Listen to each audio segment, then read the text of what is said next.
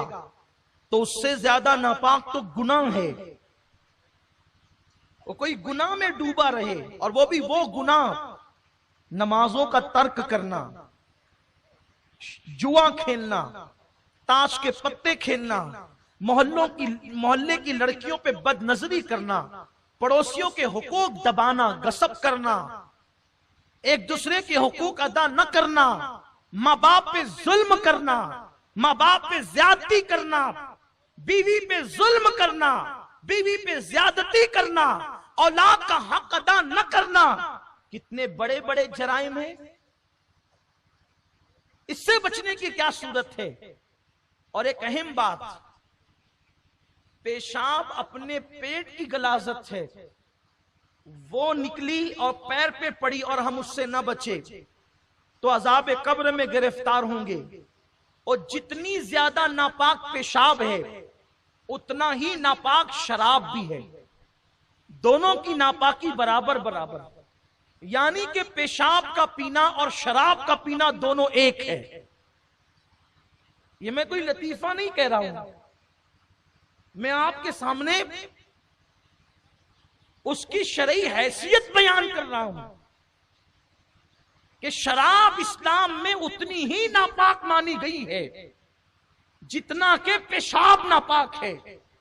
تو مجھے بتاؤ, اگر پیشاب کے چند چھینٹے بدن پہ لگ جائیں تو انسان اللہ کے عذاب میں گرفتار ہوتا ہے, تو جو لوگ پیشاب کی طرح ناپاک شراب اپنے منہ کے اندر ڈالیں اور اپنے پیٹ میں ڈالیں تو ان پر کیسا عذاب ہوگا, ان پہ عذاب کی کیفیت کیا ہوگی, ان پہ عذاب کی سختی کیا ہوگی.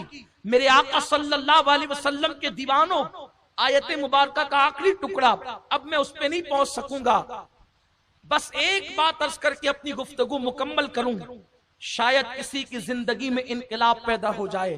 خدا کے لیے اپنی قبر کی تیاری کرو. قبر میں کسی نے نہیں آنا, نہ کسی مولوی نے, نہ کسی خطیب نے, نہ کسی مقرر نے, نہ کسی دوست نے, نہ کسی ماں باپ نے, نہ کسی یار نے. لیکن یہ بات حق ہے جس کو ضرور کہوں گا کہ قبر میں کسی نے نہیں آنا, لیکن قبر میں مدد کے لیے آمنہ کے لال نے ضرور آنا. اسی لیے قبر کی تیاری کا سب سے بنیادی سبجیکٹ ہے کہ جو آنے والا ہے اس سے اپنا کانٹیکٹ بنا کے رکھو. جو آنے والا ہے اس سے کانٹیکٹ بنا کے رکھو. اس لیے کہ اگر رابطہ بنا رہے گا تو وہاں بگڑی بن جائے گی. قبر اندھیری ضرور ہے, قبر میں تاریکی ضرور ہے, قبر میں سانپ اور بچھو ضرور ہیں, قبر میں عذاب ضرور ہے, قبر میں آگ ضرور ہے, قبر کا دبانا ضرور ہے, قبر کا بے قرار کرنا ضرور ہے, قبر کی وحشت ضرور ہے, قبر کی دہشت ضرور ہے. سب چیزیں حق ہیں, لیکن اس کے لیے ہے جس کی قبر میں آمد مصطفیٰ نہیں ہے. جہاں وہ آ جائے تو پھر اندھیرا کیسا قبر میں لہرائیں گے تا حشر چشمے نور کے جلوہ فرما ہوگی جب طلعت رسول اللہ. اس لیے ان سے رشتہ جوڑے رکھو, ان سے رابطہ بنا کر کے رکھو. رابطہ کیسے بنے گا؟ نعرہ بھی لگائیں, شراب بھی پیئیں تو رابطہ بنا رہے گا. نعتیں بھی پڑھیں, کیرم بھی کھیلیں, گلیوں میں بیٹھ کر کے کوڑیاں بھی کھیلیں اور خود فتوے بھی دے کہ جائز ہے. ٹھیک ہے, اب آپ کے فتوے پہ عمل ہوگا, اللہ کے حبیب صلی اللہ علیہ وسلم فرماتے ہیں ایک زمانہ ایسا آئے گا قریب قیامت کہ جاہل لوگ فتویٰ دیں گے اور وہ خود بھی گمراہ ہوں گے اور دوسروں کو بھی گمراہ کریں گے. آقا علیہ السلام فرماتے ہیں ایسے لوگوں کے پاس نہ بیٹھنا. فتویٰ دینا مفتی کا کام ہے، آپ کا نہیں. لیکن میں سمجھتا ہوں بیچارے مفتی صاحبان تو فتویٰ بہت کم دیتے ہیں. ہوٹلوں پہ بیٹھے ہوئے ہماری عوام فتوے زیادہ دیتی ہے، اور وہ بھی بدعت اور شرک کے فتوے سے کم تو کوئی فتویٰ ہے ہی نہیں. اور اس بیچارے سے پوچھو بھیا احسان کر ذرا بتا کہ بدعت کی تعریف کیا ہے، وہ بتا بھی نہیں سکے گا، بلکہ بدعت کا مخرج نہیں بتا سکتا، اور وہ بدعت کا فتویٰ دیتا ہے. بلکہ بیچارہ بدعت کو بدعت کہتا ہے، یعنی اسے الفاظ کا تلفظ نہیں پتا، اتنا جاہل ہے. اور اتنا جاہل ہے کہ اس سے کہو کہ تو جاہل ہو کے فتویٰ دیتا ہے تو پلٹ کے کہتا ہے میں اتنا بھی جاہل تھوڑی ہوں. یعنی کہ اس جاہل کو ابھی جاہل کے تلفظ نہیں یاد نہیں ہے، اور وہ فتویٰ شرک اور بدعت سے کم کا دینے تیار نہیں. کس پر؟ وہ بھی جو چیزیں قرآن اور حدیث سے ثابت ہے اس پر فتویٰ. کھڑے ہو کے سلام پڑھنا بدعت، فاتحہ دینا شرک. کہ یہ کام آپ کا ہے ہی نہیں میرے بھائی، تو عوام میں سے ہے، اپنی اوقات میں رہے. لوگوں نے تختہ مشق اگر کسی کو سمجھائے تو شریعت کو سمجھائے. ہر عوام میں کرسی پہ بیٹھنے والا کلینک کھول کے بیٹھتا ہے کہ چلو آج ہوٹل پہ بیٹھ کر کے ایک چائے پیئیں گے اور ساتھ ہی کسی ڈاکٹر کی بیگ بھی لے کے بیٹھیں گے، جو آتا جائے سوئی لگاتے جاؤ، انجیکشن لگاتے جاؤ، ٹیبلٹ لیتے جاؤ. نہیں ہوگا ایسا. ہو سکتا ہے، ہنسنے کی بات نہیں، ذرا غور کریں. ہو سکتا ہے، نہیں ہو سکتا. لیکن جب کہ کوئی غیر ڈاکٹر اگر سوئی لگا دے تو بولو خطرہ کسے ہے؟ بولو جان کو خطرہ ہے. غیر ڈاکٹر ٹیبلٹ دے دے، خطرہ کسے ہے؟ بولو جان کو ہے. تو جاہل لوگ ہوٹل پہ بیٹھ کر ڈاکٹر کا کام نہیں کرتے، جاہل لوگ ہوٹل کی کرسی پہ بیٹھ کے وکیل کا کام نہیں کرتے. پھر جاہل لوگ ہوٹل پہ بیٹھ کے مفتی کا کام کیوں کرتے ہیں؟ اگر جاہل ہوٹل پر بیٹھ کر کے ڈاکٹر کا کام کریں تو جانوں کو خطرہ ہو جائے، اور جاہل لوگ ہوٹلوں پہ بیٹھ کر مفتیوں کا کام کرے تو پھر جان کو نہیں ایمان کو خطرہ ہو جائے. اس لیے اور سنو، مفتی کون ہے کس سے پوچھا جائے؟ ہر ایک کے نام کے ساتھ جو مفتی کا ٹائٹل ہو وہ تھوڑی مفتی ہوتا ہے. ورنہ ہم نے تو کشمیر میں ایک عورت کے ساتھ مفتی کا سرنیم پڑھ کے میں نے ایک ساتھی سے کہا یار یہ عورت کتنی خوش نصیب ہے کہ مفتی بن گئی. تو میرے ساتھیوں نے ہنس کر کے کہا سید صاحب وہ مفتی علم کے اعتبار سے نہیں ہے بلکہ اس کا سرنیم ہے. میں نے کہا یا اللہ، مفتی بھی سرنیم ہوتا ہے؟ تو ہر ایک کے نام کے ساتھ ٹائٹل مفتی کا لگ جائے، علامہ کا لگ جائے، مولانا کا لگ جائے، اس سے نہیں پوچھ سکتے فتویٰ. قرآن سے پوچھو فتویٰ کس سے پوچھ سکتے؟ تو قرآن کہتا ہے فَاسْأَلُوا أَهْلَ الذِّكْرِ إِن كُنتُمْ لَا تَعْلَمُونَ، انہی سے پوچھو